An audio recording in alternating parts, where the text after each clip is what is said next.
Yan ang adlaw mga kabugtuan, adi nakitahan ikanapulo kagwalo nga Domingohan katuigan.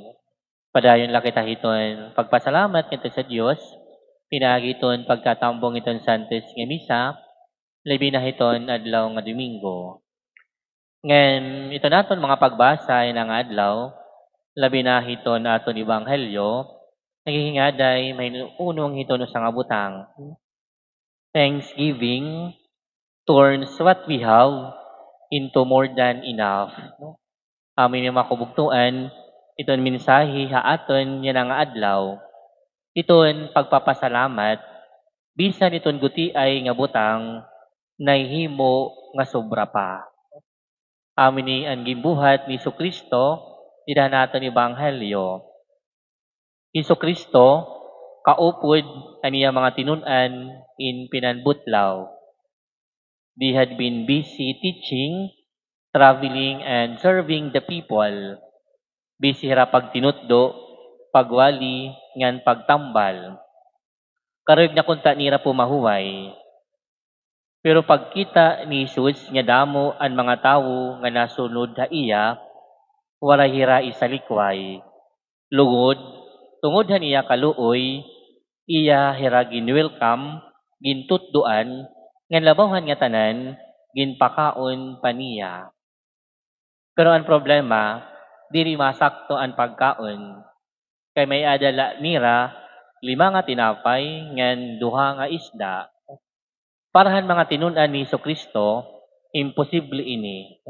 Kay ano an may himo, han 5 nga tinapay, ngan 2 nga isda, han pira kayukot nga mga tawo.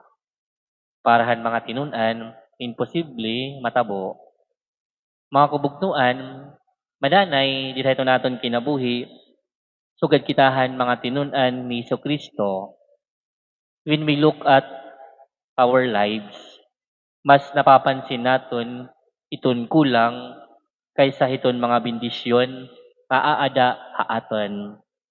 Madanay nakakasiring kita nga Ginoo guti ay manlain nga akon seldo. Madanay nakakasiring kita Ginoo guti ay manlain nga akkusog. Guti ay la ito na akong talento. Diri maini masakto. No?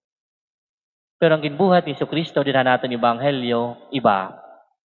Saan iya magbuhat hin milagro, iya kinuha ang tinapay nga isda, hinangad halangit nga nagpasalamat sa Dios. Mga kabugtuan, this is one of the most meaningful parts in today's gospel. Waray pa ang milagro, pero mayada na pagpasalamat. Waray hiya magreklamo nga guti ay laan pagkaon. Waray hiya siring nga guti ay la ini. Waray liwat si Kristo magulat nga magdamo anay ang tinapay sano magpasalamat. Nagpasalamat hiya bisan kung guti ay pala ang nakada. Kay para kanisus, thanksgiving is not the result of the miracle. Thanksgiving is the beginning of the miracle. Iton pagpasalamat, diri resulta iton milagro.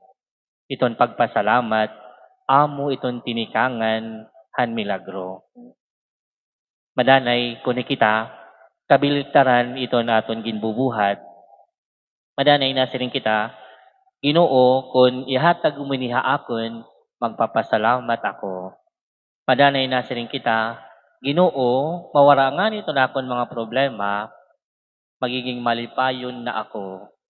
Madanay nasiring kita, Ginoo, magmaupay nga nito na akon kahimtang, magsisinimbahon ako, magpipinasalamat ako ha imo. Pero mga kubugtuan, gintutuddoan kita ni Jesus, yan ang adlaw, that gratitude is not based on how much we have, but on our trust in God. Iton pagpasalamat, dili nakadepende, iton kadamo hanaton gintatag-iyahan, kundi nakadepende, han kadaku hanaton pagsalig ngadto sa Dios. No? Madanay, iton problema haaton, reklamo iton siyahan nga nagawas iton aton mga bakba, pero nahingangalimot kita, nga damo liwat iton aton nakakarawat ikang sa Dios. We focus on what we still lacking instead of appreciating what we already have. Madanay, nakafocus lang kita iton butang nga waray naton, pero nahingangalimot kita iton pagdagusya, iton mga butang nga may ada kita. If we simply stop and reflect, we will realize that every day is already a blessing, no? Pagmamata naton iton aga, grasya initikang sa Dios. Nakakalanghap kita iton presko nga hangin, grasya initikang sa Dios. Kung may ada naton kusog iton pagtrabaho, kung naada ito naton mga pamilya, ito naton kasangkayan nga nahigugma aton, kung may ada naton ginsasaruan dito iton aton mga lamesa, bisan kung simple la ini nga butang, grasya ini tikang sa Dios. Madanay, ini nga mga grasya, we take this for granted. No? Mga kabugtuan, a grateful person is not someone who has no problem.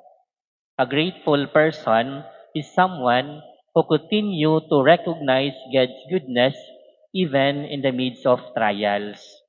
Kung nagpapasalamat kita, bisan guti ay la iton aton ginsasaruan, gina-acknowledge naton nga iton Diyos la gihapon, iton tinikangan hiton nga tanan. Complaining makes our life heavier, but gratitude opens the door to grace. Sanglit mga kabugtuan, haaton panimalay, trabaho, ngan haadlaw-adlaw naton nga pakipagbisog, diri permi perpekto iton kahimtang. Madanay, guti ay iton naton nakakarawat, kulang iton pagkaon, ora-ora iton aton kabutlaw.